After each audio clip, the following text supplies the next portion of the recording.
président Madické dañ lay jox kàddu gi nga nuyoo mu nga ko def ci làkk bu mu la neex ci wolof wala ci français. maa ngi leen di nuyu bu sell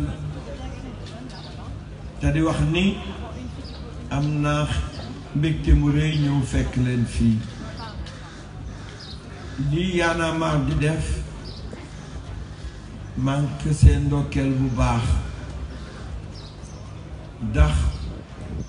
dafay yee sénégalais yi ba ëllëg duñu juum seen tànneef ndax kat juum si tànneef moo tax ñu dëkkee juróom-ñaari at yi ay fitna yu dul jeex déglu leen ñu bëgg laaj réew mi bu baax laaj leen fu nu bëgg jëme réew mi laaj leen lanu nar si sénégalais yi laaj leen seen taxawaay su ngeen ko defee daa ngeen man tànn bu gën man nag duma kuy bàkku duma kuy damu waaye gën naa ni daal tànneef bi gën si laa bokk jërë ngeen jëf. Merci beaucoup président. Donc sans plus tarder dañuy dem directement ci question Alexandre Lété pour Sénégal vote. La question c'est sur les investitures.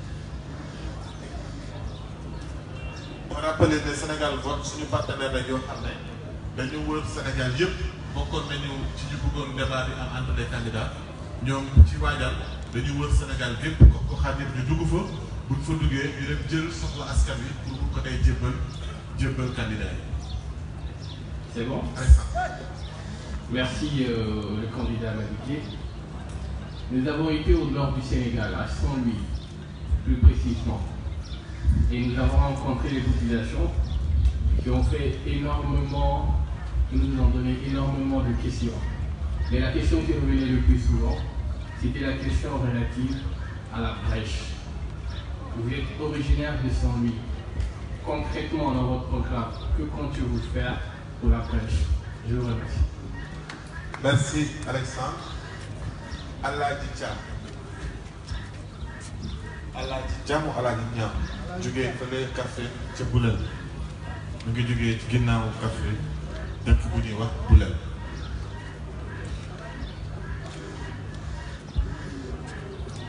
Cheikh Camara se prépare.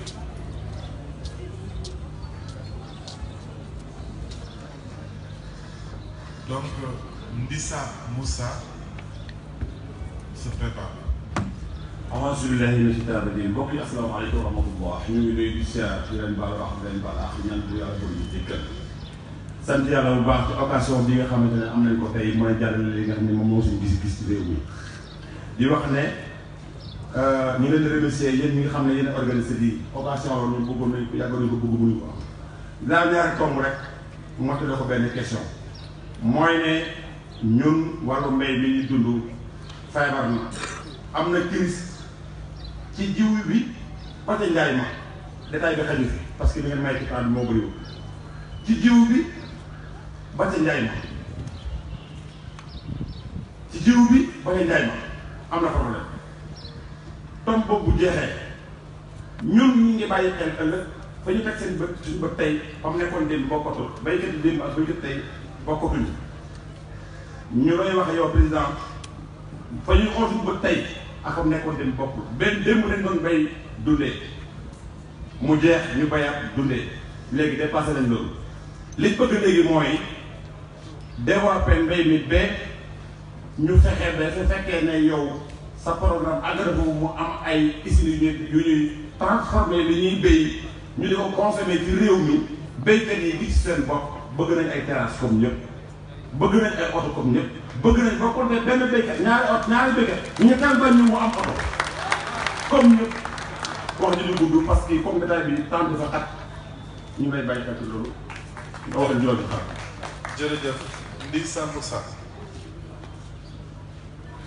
nit ñi nag dañu inscrire depuis ce matin donc xam naa sama posé seen question da bu dee Ndissa parewut Fatima Talla bu dee Ndissa parewut Fatima Talla ndax pare na donc Fatima Talla nee na bëgg na laajte ci affaire groupement des femmes développement et enfance.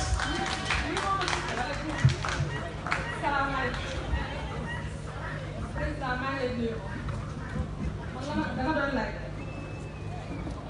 doon laaj ci ñun jigéen ñi lu ngeen di xaar si looy xaar si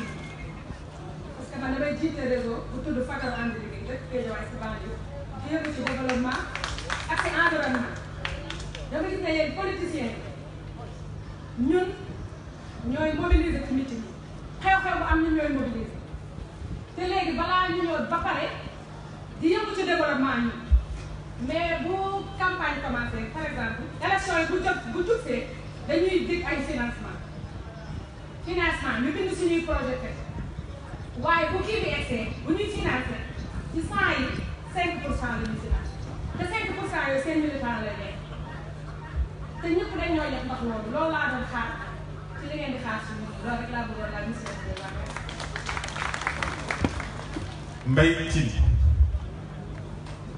Mbaye Tine fa bindoon pour wax ci artisanat fi Mbaye Tine nekkut jàll ci Saliou Gueye ñu bugg a wax ci bonne gouvernance ak corruption.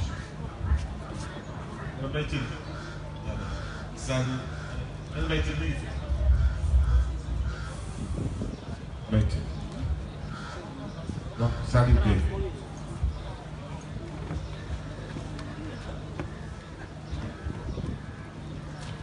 Asalaamaaleykum askan wi président Madické ñu ngi lay nuyu te damay dem direct ci question bi et je pense que avocat la que dem nga Kaffrine ci seen ay ci la Kaffrine nekkee région en 2008 et jusqu'à présent bu ñu soxlaa benn casier judiciaire dañuy dem ba Kaolack fay 1500 aller-retour muy 3000 francs ci dossier boo xam ne nii 300 francs la lay coûter. ñu bëggoon la laaj yow boo jotee réew mi et justice boobu ñu naan dafa tëddee wet yow loo ci xam région yi nga xam ne nii dañ ko def région depuis 2008 ba léegi nii te amul accompagnement lan nga ci xam ak sa programme donc loolu laa bëggoon donc lu ma lay laaj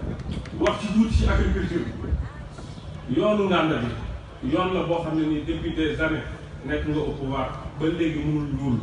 dañ lay ñaan boo jëlee pouvoir ngir yàlla ñu ko ñuulalal ndax si la suñu baykat yi di jaar di mën a génne gerte gi pour mën ko indi Saalum di ko jaay donc ñu ngi jégalu ci kàddu gi. jërëjëf jërëjëf ñu jël dernière question Ndeye Ndak Thiam Ndeye Ndak Thiam biologiste protège dentiste Ndeye Ndak Thiam.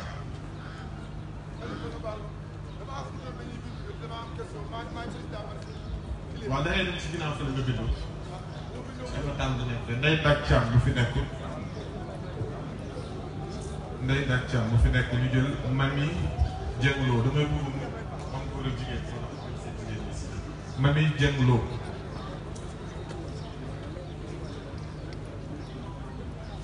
Mami Dieng Lo bu fi nekkul ñu jël Hawa Tall Hawa Tall ñii dañu bindoon ci 9h bi nga bi ñu doon njëkk a xaar bu fi nekkul ñu jël Doudou Gaye Doudou Gaye bu fi nekkul ñu jël Awa Yande Awa Yande Yande wala mi ngi fi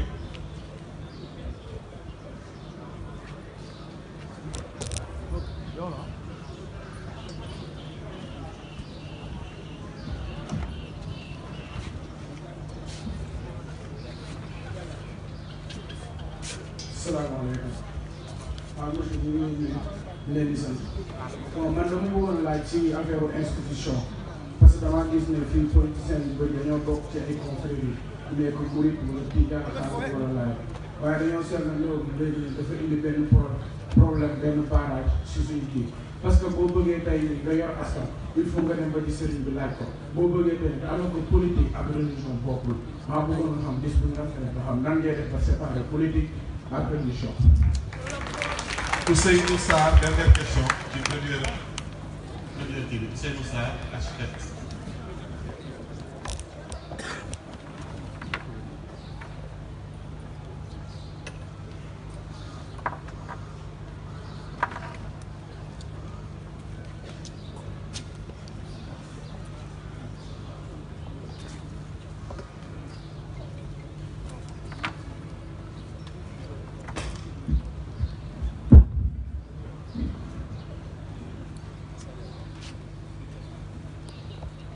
Assalamualaikum warahmatullahi wabarakatuh.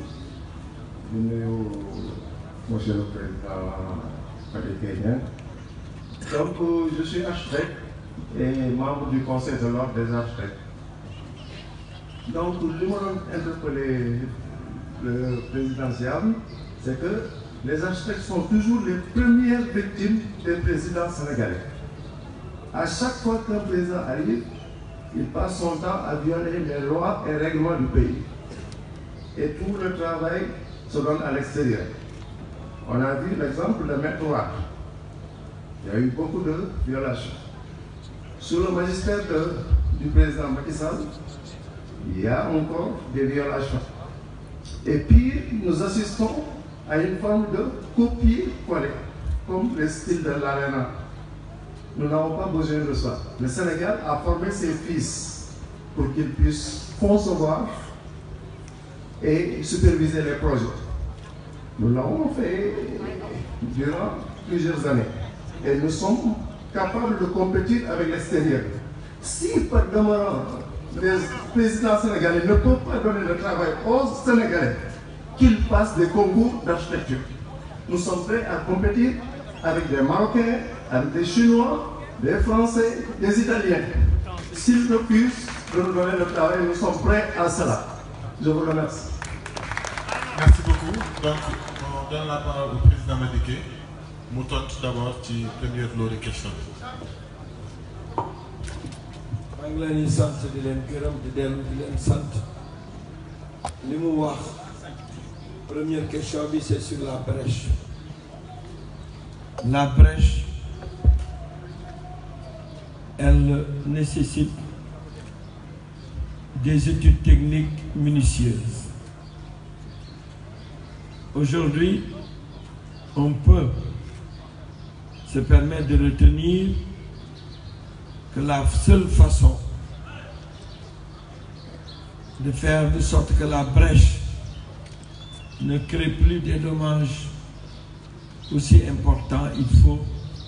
simplement stabiliser la mer. Certains avaient considéré qu'avec la construction d'un port fluvio-maritime qui avait été prévu par là, l'OMVS, on réglera définitivement le problème. Il faut donc que nos experts se prononcent. J'ai pris l'engagement à Saint-Louis, dans ma ville natale, après leur avoir dit que je partageais la souffrance de ces populations à qui j'ai rendu visite. Après leur avoir dit que j'ai habité au bord de la mer, je suis né au bord de la mer, dans la langue de Barbarie, à quelques encablures de Gendar, et que nous avions connu cela durant notre jeunesse. Souvent des nuits, c'était des nuits d'angoisse, quand la mer était en furie. Elle déversait l'eau de mer jusque devant nos portes, souvent jusque dans nos chambres. Je n'oublierai jamais ces moments. C'est pourquoi j'ai le devoir, une fois élu, de régler définitivement ce problème de la brèche. Mais il ne faut pas s'arrêter à la brèche. Il faut régler le problème de l'érosion côtière. Sinon la mer va engloutir beaucoup de nos villes. Et ce n'est pas une affaire qui se règle simplement au niveau d'un pays. Elle concerne cette affaire tous les pays de l'Atlantique. Quand j'avais été ministre des Affaires étrangères, avec le Maroc, j'avais lancé une initiative des pays de l'Atlantique contre l'érosion côtière. Nous avions instruit des experts de travailler pour trouver une solution. Le président Abdoulaye Wade avait instrumentalisé le mur de l'Atlantique à Popenguine. Est-ce que ce mur était une réponse appropriée? Est-ce que dévier la force de la mer ne va pas créer une concentration d'une force plus importante qui risque de se déverser ailleurs? toutes ces questions doivent être réglées par des solutions appropriées que nous seront présentées par les experts. Mais j'en fais une super priorité. J'en ai pris l'engagement devant mes frères et mes sœurs de Saint-Louis. Et en tant que seul candidat, je ne parle pas dans le particularisme et dans la singularité, mais simplement pour montrer combien mon engagement est fort en étant seul candidat ici de la ville de Saint-Louis, étant natif de Saint-Louis. Il me revient de régler ce problème qui est à la base de souffrances très vives de nombreux Saint-Louisiens.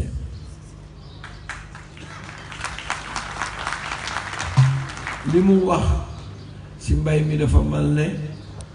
fan yii yëpp dafay dégg li may wax.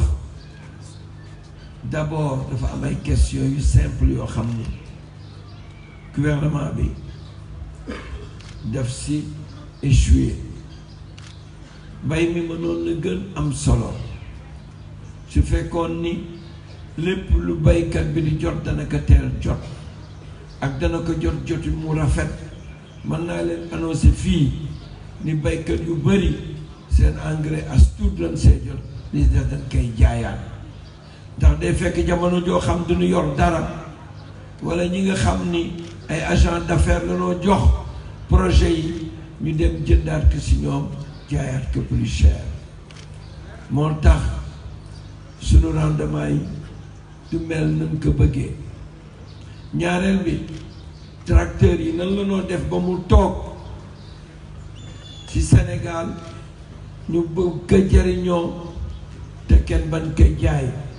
yaakaar naa ne suñ defee ay groupement ay baykat jox leen tracteur su leen joxee tracteur groupement moom ka groupement bi di ko jëfandikoo groupement bi di ko réparé groupement bi di ko toppatoo wóor na ma ni ma foofu incha allah daanu sécuriser tracteur yi. foofu nag am na lu ma fay wax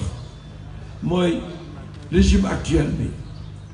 dafa jug rek ni damay moderniser. nan laay moderniser mooy damay dem jëndi ay tracteur bi ci réew. ma ne man desu doon moom dëgg la yu jëkk yi mën naa jënd waaye nag juróomi at yu topp yi damay fexe ba am fi ay usine de montage ay tracteur sénégalais yi mën si liggéey ba ëllëg ñu am xam-xamu defar tracteur suñ ko defaree sénégalais yi mën ko jëriñoo te loolu mooy jëmale Sénégal kanam. wax nga aussi loo xam ni am na solo ñépp xam ni problème mu gouvernement bi fi mën toog mooy campagne de commercialisation de l'arachide parce que dañu yaakaar ni bay gerte jaay gerte rek mooy finalité bi nga xam ne agriculture sénégalaise war na ko am. man nag sama finalité bi ma bëgg gannaaw ba nu jaayee suñuy usines yi li ñu soxla ci gerte ñu fexe créer ay petites unités de transformation fépp su dee gerte su dee dugub su dee maïs ñu mën ci jële yeneeni produits yoo xam ni dana nu mën jëriñoo te daan ka mën jëriñoo te dana créer ay amélioration des revenus de nos femmes et en même temps mën na fixer la population jeune parce que daan si mën liggéey. mbay mi soo ko boolewul ak ay industrie yoo xam ne dañoo jël suñuy produit jël ko suñ ko jëlee jëfandikoo ko fexe ba génne si yeneeni produits yoo xam dañ koy soxla kon tant que defuñu loolu agriculture bi du mën jëm kanam. te nag yemuma foofu bay nawet waratul am Sénégal dama bëgg ñu bay nawet bay noor. nan lañ koy defee sama programme damay jël génie militaire boole kaak génie civil képp koo xam ne bëgg na réew mi ma yokk budget armée bi jox leen moyens yu doy ñu dem wàcc fépp wut ndox def ay forage xëcc ay ndox ba Sénégal yëpp man bay nawet man bay noor loolu moom am solo bay dundee moom bay di dunde moom war na jug Sénégal bay kay di dund ba pare di faj sa soxla loolu mooy priorité bi ma jox suñu agriculture su neexee yàlla.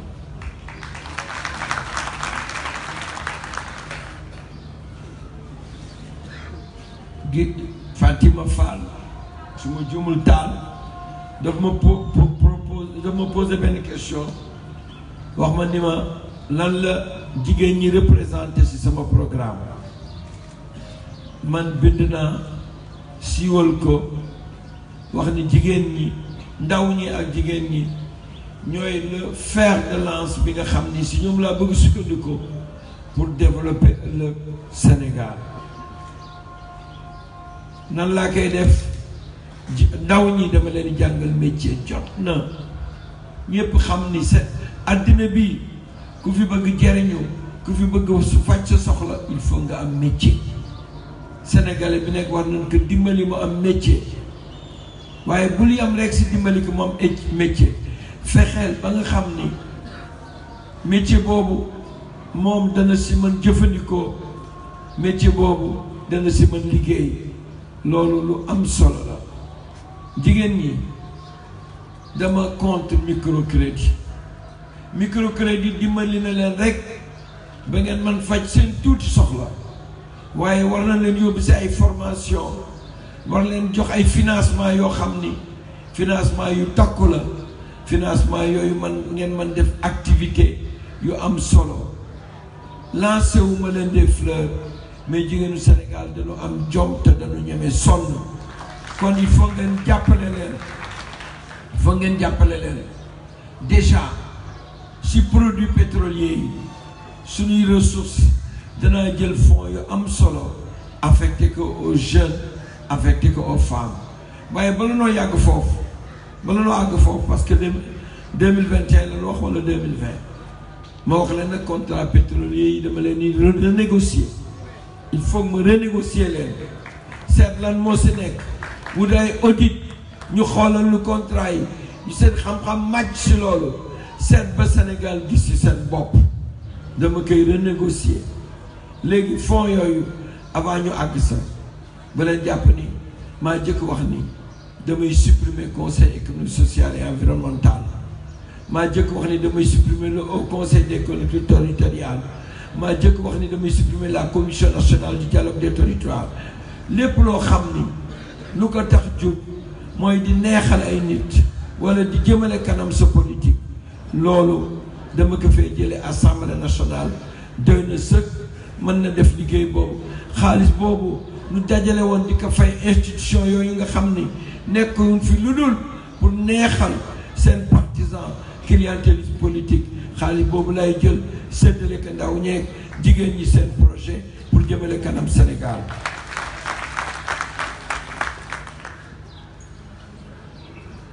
Saliou Gueye su ma juumul moo ma posé si ay questions yoo xam ne jël naa engagement bi ma demee Kaffrine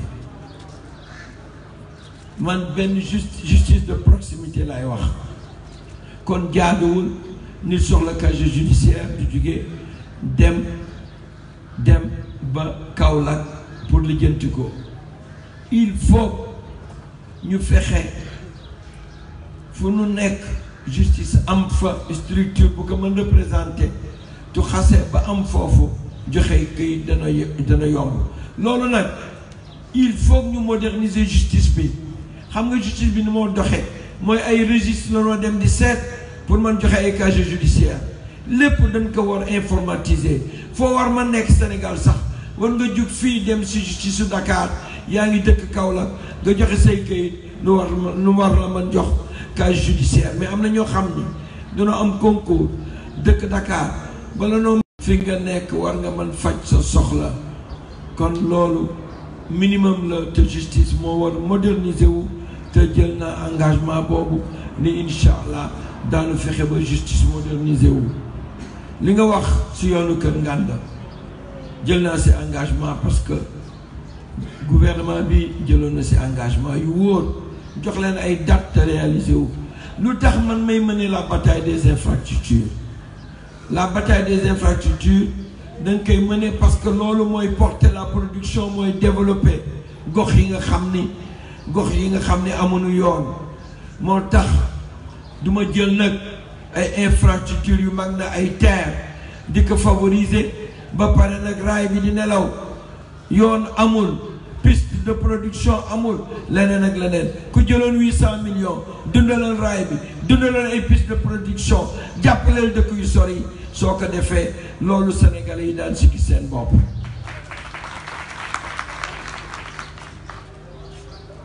beneen question bi ma posé mooy bokk tarixa il faut Sénégalais yi man def la part des choses man wax naa ni danaa ko assumer fii danaa créer un ministère chargé des affaires religieuses lu tax dama xam ni diine ñor na Sénégal te lu mu mën doon diine valeur yi moo jël di ko mettre en bandoulière rek loolu mën na am njariñ pour sénégalais yi. nit mënula wax ni la jullit àqan laa ba pare di luubal xaalisu réew mi. nit mënul wax ni jullit àqan laa di jaay doole moromam wala catholique àqan laa di jël di jaay doole moromam. loolu mooy valeur yu ñu soxla ñun parce que Sénégal nag fi ñu toll il faudrait que nous revenir sur nos valeurs. li fi xew ci juróom-ñaari at lu nu amul benn valeur bu nu dëggaatewul amul benn wax leen ma rek ban valeur moo fondamentale société sénégalaise moom ka te nguur gi fexe na ba ñëpp dëggaate ko kenn gëmatul dara lu dul diw mooy sama xarit may xaritu diw pour man jariñu may frère diw may doomu diw may nangam diw loolu nag valeur yooyu man tax na li tax mu bëgg jàppale diine mais am na aussi beneen problème nan ngeen di wax ni da ngeen di régler les problèmes yi nga xam ni mooy concerné xale yi yalwaanu mbedd mi te jàppale wuloo daara yi organiser wuloo daara yi bàyyi ku mu neex rek koo xam ni sa xëy na alxuraanam mokkul mu ñëw fii ni sëriñu daara laa ubbi néeg ñu jox xaalis mu jël ay doomu jaamu di leen yalwaan loo kooku tant que réglé wuloo problème boobu te si biir administration bu jubóog kilifa diine yi jubóog sëriñu daara yi foofu rek nga ko mën réglé yamul foofu sénégalais yi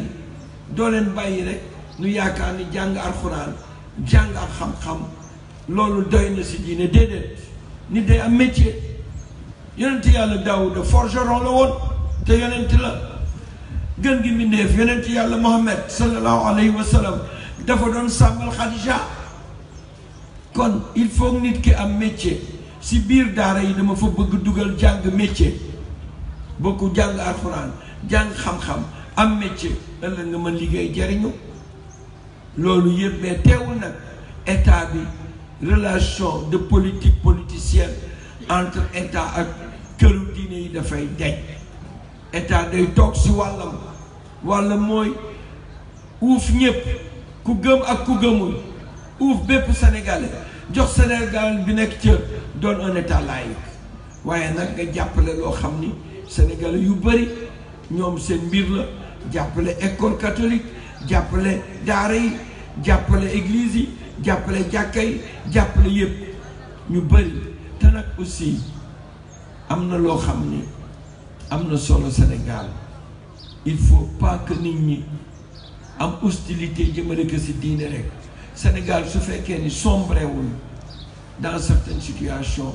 li si diine def bëri na dama koy assumer soo gisee islamu Sénégal du un islam terroriste parce que c'est un islam confrérique dañu am kilifa ñeneen ñi nga xam ni islam boo xam ni dañu dépendre sur d'autres formes facilement dañoo tomber dans le terrorisme mais nag kenn du jël favoritisme amul kenn du jël benn confrérie di ko teg si beneen kenn du jël benn diine di ko teg si beneen sénégalais yépp yam man li ma dund te ma nit yoon te gëm que mooy l'égalité de tous devant la loi et devant les privilèges de l'État loolu laa gëm kon lii laa tontu si question yi ma posé woon. Ah, j'ai oublié l'architecture. Je suis désolé. C'est une question importante. D'autant plus, j'ai été ministre de l'Habitat. Je me suis battu, ça. Cela été en 2002. Organisé une rencontre entre le gouvernement et nos architectes. Bëggoon ñu jàppale leen parce que man duma populiste mais ku gëm préférence nationale la lu tax ñun amuñu doole lu ñu am as tuut nañu fexe ba Sénégalais yi am si tuuti cër mais sooy jël ñoo xam ni bitim réew ñoom ñooy jël suñu xéewal yi fi am suñu jumtukaay yi fi am jël lépp jariñoo ko jël lépp yóbbu ko bitim réew kon ñun duñu développé wu mukk ni ma ko gëmee si wàllu marché des services yi gisuloo tey régime bi mi ngi damu di wax croissance mais croissance bi soo seetee li ko porté li mu ëpp ce sont les industries de service te les industries de service presque étrangers yi rekk a ko yor moo tax croissance bi joxu la liggéey joxu la nga lekk joxu la nga naan joxu la nga gis sa bopp kon nag seen bataille la bataille des architectes danaa ko mener avec vous comme ancien ministre de l'Habitat pour que ëllëg marché bu fa am bi nekk ngeen gis seen bopp préférence nationale boobu dinaa si liggéey bu baax am na ku ma posé une question sur l'artisanat ñëw mujjul ñëw dañ ko woote nekku fi jërë ngeen jëf. Merci beaucoup président Madické donc dañuy ubbi beneen liste laaj yi ci jiitu mooy Assane Sarr moo topp ci Ousseynou Sarr est-ce que la question n'est pas déjà prise en charge parce que je vois que les deux aussi sont architectes mais bon Assane Sarr Yande Awa Yande ndax mi ngi fi Awa Yande new fi Hélène Gomis ñëwoon na mais dafa bëgg a ñëwaat donc Hélène Gomis et Babacar Thiam vous étiez déjà sur les deux autres listes mais bon on avance Yande dafa ñëw Yande wala Hélène ok vas-y Assane après on va à voilà nuyu salaamaaleykum nuyu naa ñëpp je suis président Madické waaw léegi ñun ñu ñor wàllu askan bi wala yëfu askan bi en tout cas ñun li ñu posé question sama frère posé nekk déjà question dama bëgg a revenir parce que damay dégg ay concepts yu bëri yu candidat yi def industrialisation facturation justice ainsi de suite man am na yoo xam ne man personnellement je ne crois pas à la justice je crois plutôt à l'équité comme ni mu ko waxee loolu laa gëm même ay patriotisme nationalisme c'est des concepts dépassés pour moi bon mais je vais venir à l'industrialisation pour moi mënu leen def industrialisation actuellement c'est prématuré on va la question dans 30 ans on lui met non par exemple cette commune de surfacturation la question s'il vous plaît la question par exemple pour l'architecture la demande sociale si on veut y répondre 90% des entreprises ont 22% de la commande publique. Si on donne aux architectes qui font le plein emploi, l'argent sera redistribué au niveau local parce qu'un architecte qui fonctionne, c'est l'équivalent d'une usine de 100 personnes. Voilà. Merci beaucoup. Kii di ñëw nag ci càmm ci napp bi la bëgg a laajte ah doo ko woon Hélène la Babacar Thiam se prépare.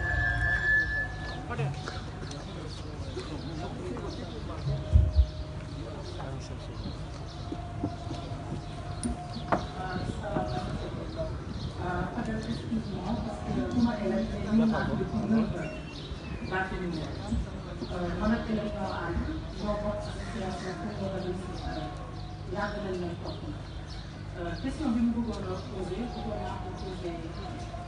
madame Samb Elisabeth Badji bëggoon naa ko posé Ousmane Sonko man Joolaa laa Casamance laa def juddoo Thiès mais yàlla dafa def man dem en Afrique centrale dund fa bu ma koy wax damay lox parce que dama ko dund dama dund guerre te guerre bi ma dund yàq na te loolu laa ragal te dama gis suñu président yëpp dañuy foyee problème ethnique c'est très important pour moi parce que problème ethnique chaque fois maa ngi dégg 5 présidents yëpp ñu ngi koy wax te loolu ay mots yu ndaw la yoo xamante ne day màgg suñu biir xol ba nga xam ne mën na tas réew en 2012 bi ma ñibbisee dama ñëw fekk dama fekk ndax guerre bu ma dundoon fi ma nekkoon te problème ethnique moo ko dundoon bi ma accès au Sénégal parce que 2012 événement Macky Sall mooy xos yi dama toog sama kër maa ngi wax tiit parce que su ma dëkk point stratégique la boo xamante ne boo xeex amee dañ koy def au Tchad c'était la même chose donc dama toog ma jóg ñëw taxaw ci ginnaaw gannaaw te xamu leen na loolu c'était question de citoyenneté loolu moo taxoon ñun ñu créé le réveil citoyen par rapport à Moussa Diop ak xale donc su ma déggee président yi ñuy wax tout le temps ku nekk naan man fii laa dëkk nit ñi ñun suñu bopp ñuy wax ci loolu lu ma ragal la donc may laaj ñoom nan la ñuy def ci problème ethnique bi nga xamante ne mën na yàq réew problème religion yi tamit même chose problème religion bi dafa sensible Sénégal dafa bëri ay religion yu fi nekk donc bëggoon naa ne bu ñuy wax ñu xool li ñuy wax ci problème religion bi bon bari na lu ma bëgg a wax mais mënut a jeex. Babacar Thiam, merci beaucoup d'avoir attiré l'attention sur le débat public. salaamaaleykum. Les gens qui sont posés. président Madické Niang maa ngi lay nuyu. ngay doomu Ndar dëkk Langue de Barbarie ma dëkk Guet Ndar. jéeri ñaari sa mag. Adja Khady Diouf di sa yaay kon defe naa bokk naa si. di la jaale soo mag Saliou Samb. di la xamal ni la nag ñun dañu am yaakaar ci yow. La question. muy lan wàllu justice bi nga xamante ni dafa yàqu wax naa ko léegi Ousmane Sonko.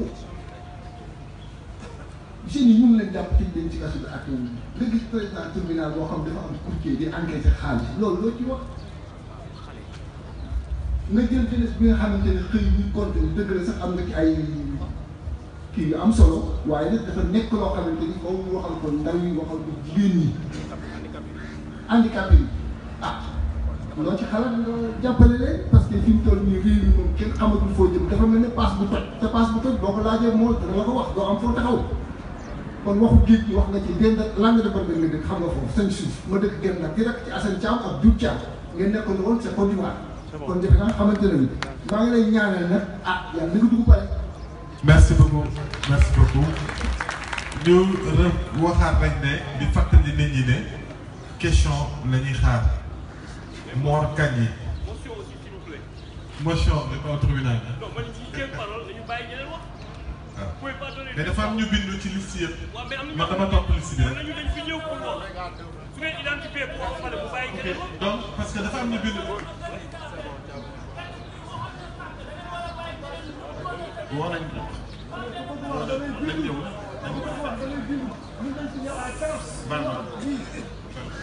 bal leen ma ni dafa am Mor Kandji dafa am ay liste yu ñu bind fële liste président bu nekk ak listam ni ñu ko Mor Kandji. waaw kay asalaamaaleykum wa rahmatullahi taala wa barakaatuhu. salaamun qawlan min rabbin rahim. wabtazul yawma ayyuhal mujrimuun. président Madické Niang question yi ñu posé dañ koy laaj jëmale ko ci ñun ñi nga xamante ni dañ doon jàng yàlla dogal ñuy reyante bay def examen bi BFEM maa ngi koy wax ci turu handicapé yi fi nekk yëpp bu ñuy def BFEM la ñu def choc. benn état jëluñu en charge ñuy reyante ba ay tubaab Ousmane Sonko wax na fi léegi nag ay tubaab la ñuy jox suñu alal mais ñun tubaab yi aussi ñoo ñuy dimbali di ñu jox ay protéines kon yéen ñi nga xamante ni yéen la ñuy fal ëllëg am ci yéen yaakaar di jël suñu carte di leen ko sànni ban prise en charge yi ngeen mën a garantir les jeunes handicapés yi nga xamante ne dañuy reyante seen adduna pour mën a satisfaire besoin seeni parents yi parce que handicapé yi bëri na ci réew mi li waa di wax léegi 20% yi handicapé lañ te ñun dañu nekk ci école yi dañu am problème pour di génne ay kay dañu am problème pour bind mais soutien boobu dañoo war a am ay protège yoo xamante ne dina mën a adapté ak suñu jàng te gisuñu loolu ñoo ngi xaar ci yow ku mel ni yow ak keneen mu jàppale ñu ñun ñëpp waxuñu pour personnel affaire personnel ñun ñëpp la ñun handicapé yëpp ñoo si bokk yam loolu la ñuy xaar ñun dañoo rayante am BFEM si benn protège am bac si benn protège di suivre li nga suivre mooy droit ñu dem xam nga loolu métti na ñu wanee ko def JC muy journaliste de communication te jàng kese lañ jóg ñun handicapé yi fi nekk yëpp bëgg nañ daal ku jàppale handicapé yi wasalaamaaleykum wa rahmatullah.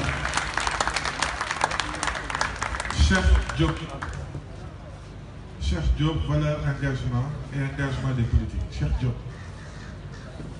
Cheikh Diop, vous faites d'accord nous dialogue ci Diatta Sylvain. Vous faites d'accord nous dialogue ci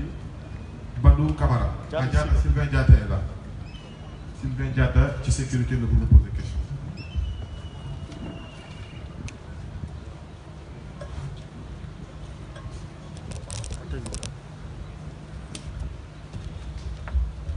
Bonsoir, l'assistance ici présente. Bonsoir aussi, Maître Madi Kenyan. Ma question est la suivante. Puisque j'habite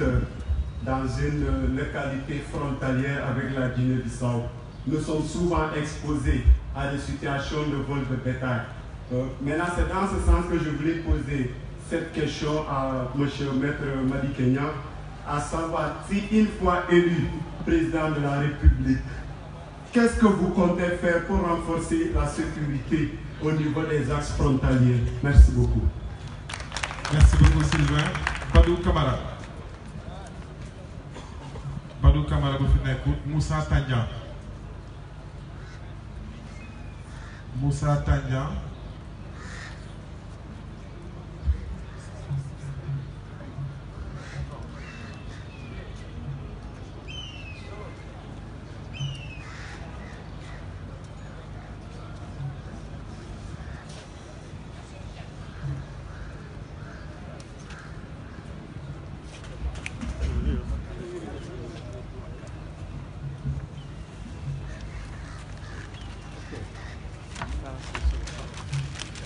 Maître ñaari solution am nañu 14 régions 45 départements 14 chefs-lieux de région 14 300 villages 45 départements mais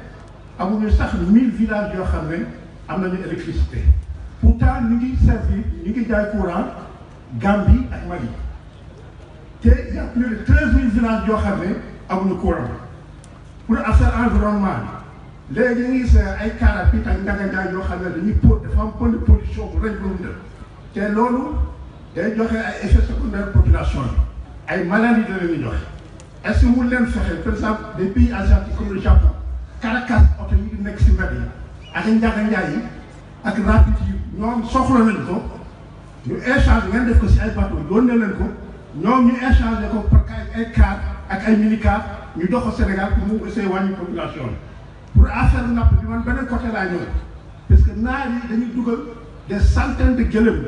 si biir Sénégal ñu ñëw nekk kii yi lu mu tudd garab yi te parce que Mauritanie désert la amul ay garab te ñun suñu pêcheurs yi suñu demee Kër Ndar suñu demee Mauritanie ñu attaqué leen def na lu nekk maintenant puisque affaire transport service des mines joxewul 1 million de permis service des mines 900 et quelques mille permis la joxe et pourtant il y a 4 millions de permis qui circulent au Sénégal loolu moo provoqué accident yu bëri yi ginnaaw loolu affaire kii bi or bi 100 milliards de joxe waa Kédougou ak le Sénégal le reste du Sénégal gisuñu si seen bopp gaz bi les gaz bi ñu ngi fii def wax nga da ngeen di renouveler contrat yi damay xool parce que les occidentaux dañuy bind ne en 2021 su fekkee exploité nañu Sénégal ñu ngi war a jot 17 000 milliards de francs CFA. journal tubaab yi ñoo ko bind La question. léegi 17 000 milliards de francs CFA léegi su fekkee yéen da ngeen di renouveler contrat yi est-ce que du créer un problème pour la population puisque dama gis ay cas yu mel noonu les cas par exemple. Merci. Non, je vais expliquer puisqu'il a besoin d'explication. Non, il a besoin d'explication. Merci beaucoup. Puisque nous avons plus de 3 000 milliards, presque 3 000 milliards par an. Merci beaucoup. Et nous avons encore 7 000 milliards. Merci beaucoup, Oui, 10 000 milliards, il est 17 000 milliards, voilà, il est 10 000 milliards, nous faisons quoi en France? Merci, Moussa Tania. Les 7 000 milliards, là, qu'il y a comme le recouvrir. Merci. Merci Moussa Tania. Mounirou Gueye. Badou Camara. Mounirou Gueye. Badou Camara. Oh, après on prend. Il est venu en retard, Badou Camara. Mais Badou, on est comme Denis Djel Astou, on fait un peu de discrimination. Astou, mais il y a une question pour vous. Il dit qu'on est posé.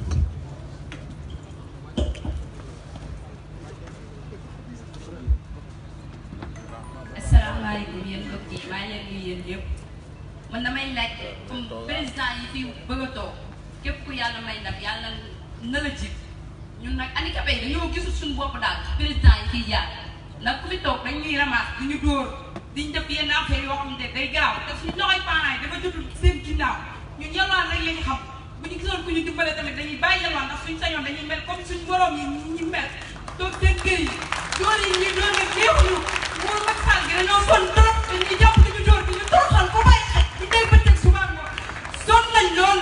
ñuy ñaan nag ku yàlla teg fee nga toog nga dimbale ñu ngir yàlla li laa war a suul ndax ñun sonn nañ trop.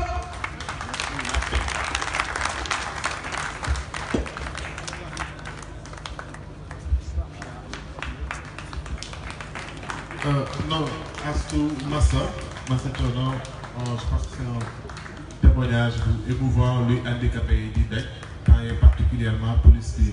malmené. On est tous solidaires et on soutient. Je sais que le président Madické dégg na sa laaj dégg na la ci tontu. Balaa may jox kàddu gi président Madické damay remercier encore une fois de plus suñu partenaire Sénégal Vote ak suñu partenaire 2STV bi nga xam ne moom moo ñuy permettre ñuy retransmettre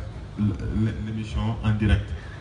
di remercier aussi suñu doyen muy Xuman Gëmman Xuman Ndiol bu cool gis nañ ko yegg si ne léegi. Malheureusement temps bi mayuñu ko président Madické dafa war a dem am na yeneen engagement ñi nga xam ne ñi ngi am contact ak le président Idriss Seck nañu wax fan la ñu toll. Donc on donne la parole au président Madické Niang. Matador aussi ñu ngi lay ziar di la big up suba ba léegi ñu ngi fi topp. Question yu am solo la ñu posé. Assane Sarr wax na si mbirum architecture tontu naa si léegi na la war jàppale architecte sénégalais yi àgg naa sax comme jamono yooyu dafa bëri woon ay kër yuy daanu man maa ko initié mujj ni am na ay construction yoo xam ni d'un certain niveau et d'une certaine valeur nécessairement il faut que mu jaar si architecte demoon naa bay imposer benn assurance pour yenn kër yi pour man ëllëg képp koo xam ne am nga si gàllankoor nga man wut dàmpaay bu am solo ndax bëri na ñu xam ni kër daanu na seen kaw ñu dem tribunal borom kër ga amuloon lu dul kër googu ñu jéem ko hypothéquer ña nga xam ni seen bakkan dafa des ñu jéem fexe seeni njaboot fexe na lu noo amee dàmpaay te amulu dàmpaay ndax kër ga booba mënul woon teere rek lay mujj doon ndax kër gi daanu na teere lay mujj doon loolu taxoon mu imposé woon architecture ma jël si ñaari fànn benn bi mooy mi ngi dépendre ci importance su tabax bi ñaareel bi mi ngi dépendre ci valeur u tabax bi nga xam ne kon man ku bëgg liggéeyloo architecte Sénégal yi la et que xamoon naa seen problème bu baax parce que dama leen doon recevoir ay yoonu yoon li madame Samba Elisabeth wax moom laa gëm Côte d'Ivoire dëkk bu ma bëgg ndax bi ma dàqee université de Dakar pour la grève de 77 bañ ni duma dem France Senghor refusé ma un passeport Côte d'Ivoire laa jàngi waaye Côte d'Ivoire nekkoon dëkk boo xam ni africain yu bëri jariñ nañ fa fi na Côte d'Ivoire yëpp mooy ba nu indee ivoirité moo indi problème yi mu dem ba mu doon problème ethnique problème waaso ñun nag li ñu xam mooy sénégalais yëpp ñoo ay benn lañu Sénégal problème ethnique mosu fi amul dëkk boo xam ni mel na Sénégal si mën jël nit saafonteeg moom boole ko si boppam waaye nag jamono yi bëri na trop problème ethnique bëri na si ñi nga xam ni ñi ngi doxale loolu ndax seen njariñ képp tax man de je ne me réclame jamais d'une certaine communauté je me réclame de tous les Sénégalais man Madické Niang Sénégalais yépp laa bëgg nu jàppale ma su ma waxee dama dëkk daal booba li mu doon wax si brèche bi rek la waaye man Sénégal yëpp fépp laa dëkk ndax fépp am naa fa ay nit am naa fa ay xarit te Sénégal yëpp ma ñor kon noonu moytu si problème mu catégoriser nit ñi te nag na ngeen ko ñemee wax dëgg ñi fi nekk ñoom loolu rek la ñu liggéey bañ nañu ko ba am nañu xam ko nenn ko ba doom xaw ma lan yooyu baaxul si réew day yàq réew te seen njëriñu bopp rek a tax jub loolu nañu fexe ba xeex ka jàppee sunu moroomu sénégalais bi nekk comme sunu doomu ndey jàpp ni Sénégal ñëpp a fi yam droit baykat ba pêcheur ba villageois bi citadin bi ñëpp yam cër amul kenn koo xam ni war na am ëppale sa morom cër. Babacar jëkk na wax ci justice moom sama mbokk la xam na moom bu baax li mu wax ci justice man justice mooy sama premier chantier bañ naa ba sama devise mooy justice travail équité justice nag ni ko Assane bëgg doxalee ni gëmuma justice bu si mënul def nangam ak nangam bés bu nu continuer si noonu xam nga lu noo mujjee ki nekk di fayul sa bopp ku gëmatul justice gëmatoo ku la taxaw gëmatoo ku xëj sa yeleef da ngay fayul sa bopp rek te réew moo xam ni nit ñi dinoo fayul seen bopp anarchie la jëm réalité bi nag mooy justice bi li nga wax si moom dëgg la loo si jooy rek bàyyi nga si lu ëpp loolu man li ma dund si justice dama mujj sax ni am naa léegi kersaw di sol robe avocat dem di layoo naa doon avocat muy toog sa bureau ndax li noo def yëpp dafa tax ma jaaxle si justice moo tax il faut ñu dooleel justice indépendance su justice dañ ko war dund yokk ko foofu nag liggéey naa si lu bari bu njëkk bi mooy kenn waratul tenir conseil supérieur de la magistrature dem di ko tenir biir palais jaaduwul le président de la république waratul jiite conseil supérieur de la magistrature jaaduwul ku la ëmbal sa sànqal nga ëmbal ko suturaam nee naa leen bi ngeen di jël di yokk prolongement bi ngeen di yokk âge retraite yenn magistrat yi di leen toogloo fii da ngeen indi situation boo xam ni ñooñu kenn dootul gëm seen àtte parce que danoo wax lu tax parce que dañ leen fi maintenir pour que ñu wut lu neex nguur gi moo tax nguur gi yokkal leen seen âge retraite kon boo leeg nee naa jaadootul nga doon ministre de la justice ba pare di bokk ci parti di ko fësal ñoom de ministre de la justice dafa war doxalee comme militaire comme gendarme comme policier am nañu droit su waxtoo jotee ñu tànn waaye waruñu féete fenn ba koy fësal dama ñaawlu Ismaïla Madior li moo def dem ci rassemblement politique def meeting génn ay journalistes di ko poser des questions muy wax si loo xam ni dafa jëm si mbirum justice bi moo jiite loolu jaaduwul. moo tax ma dem ba Rufisque ñëw ni que yow ñi nga xam ni ñoo gasal kàmbu justice ba suul justice yow si nga bokk. loolu wax naa que ni que tu fais partie des fossoyeurs de la justice et que man assumé naa ko parce que justice amatul Sénégal justice boo xam ne dañ koy instrumentaliser mais justice boo xam ne lu koy tax jug mooy fexe ba damm laa fa nit ki fexe ba noo yéege si kawam fexe ba noo fi nekke te képp ku la jege di jalkati yoon kenn du ko mënal dara kooku jaaduwul mukk gàccale Sénégal. wax nga ma aussi si problème mu handicapé yi tout à l'heure aussi am na soxna si revenir na man politique sociale bi may def mooy sénégalais bi nekk ak lu la yàlla may yàlla mën na la may xel bu màcc lool yàlla mën na la may xel moo xam ni xawul yaatu yàlla mën na la may kàttan googu mu wàññi ko ndax am nga benn gàllankoor am nga gàllankooru bët am nga gàllankooru tànk am nga gàllankooru lox ñooñu ñëpp am na fu nu man jaar ak ñoom ba nu war man bañ di dundee yalwaan. sama papa daf mu wax benn jour loo xam ni soxna si jooyam yii comprendre naa ko daf ma wax ni ma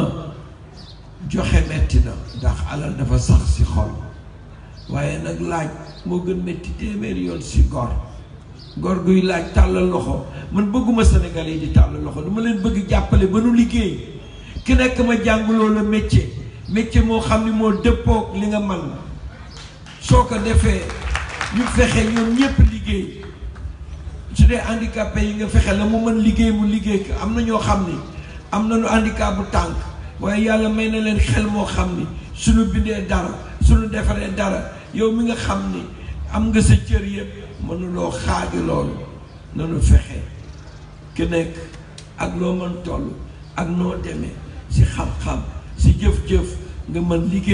liggéey mooy li jëmale Sénégal kanam moo tax sama ñaareelu ponk di travail dama bëgg Sénégalais yëpp liggéey mooy tax ñu moom suñu bopp liggéey mooy tax ñu am souveraineté économique bi noo wut liggéey mooy tax nit ki am dignité liggéey égal dignité nanu fexe xale yi liggéey ay bourse sociale du dara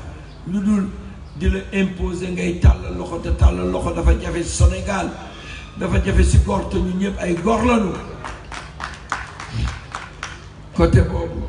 wax dëgg yàlla politique bi may def loi d'orientation bi fi nekk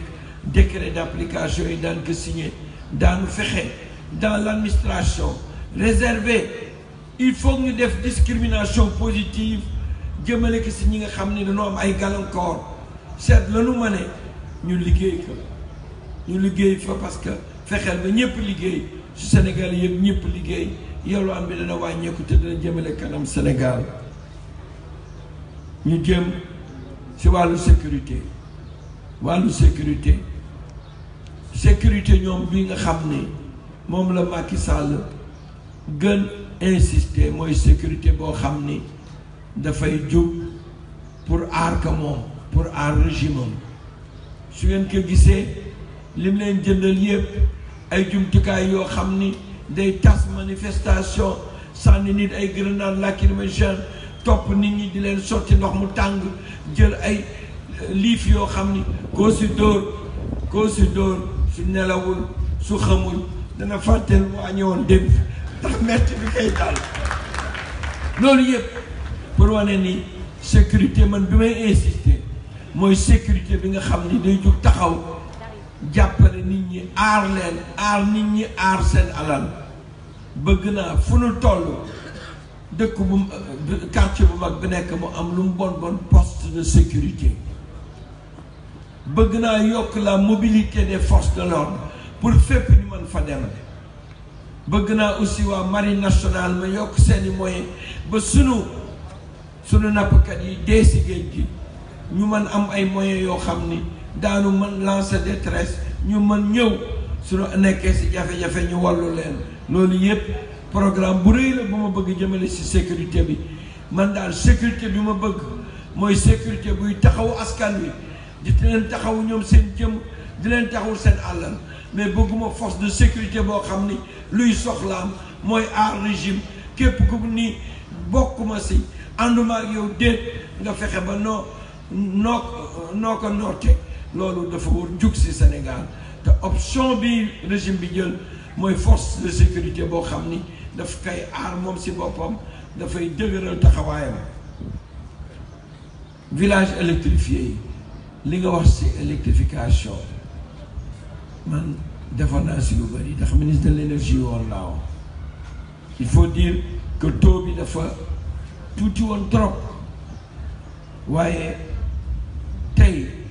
ak li nu am si énergie renouvelable li nu am si yeneen possibilité war nañu fexe benn fenn courant bañ fa ñàkk su ngeen xamoon électrification électricité courant ni moo soppee dundu nit ñi man dama daan dem si village yoo xam ne dama leen di électrifier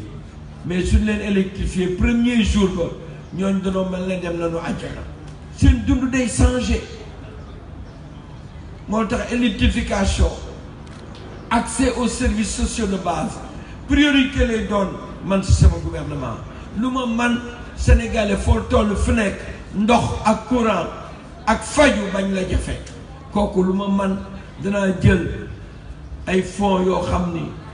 mi ngi jóge si budget bi jóge aussi si xéewal yu ñu yàlla may muy gànjar gi nekk suuf muy pétrole bi lépp ñu mën ko jëmale foofu ndax mu doon njariñu sénégalais yi ndax loolu c'est un minimum koo xañ courant xañ nga ko ëllëg mu man taxaw man dund gu am solo te nag wax dëgg yàlla ku bëgg si 21e siècle bi nga bëgg di taal bougie bëgg nit ñi imposer leen ñu taal bougie loolu jaadul te am na fii bul dem si village yi soo génnee Dakar gii rek soriwul si banlieue bi seetal kooku bàyyi woon njabootam dem seetaani télé xaw ma dem fan taalal leen bougie dellu si bougie ba lakk kër ga njaboot ga suñu borom faat leen loolu lan moo gën metti kooku dafa ruslu ñu jël investissement yu mag di ko def si loo xam ni jël benn building boo xam ni presque pendant 6 ans yaa ngi koy tabax sottiwul nga dépense si nangami milliards jël centre international Abdou Diouf ba nekk fee sa àll ba bala moo gis nit ren ba déwoon benn yoon lay gis ay nit nga bëgg fa dépenser xaalis te Sénégal yi amuñu électricité amuñu ndox jaaduwul investissement yooyu daf fi war jug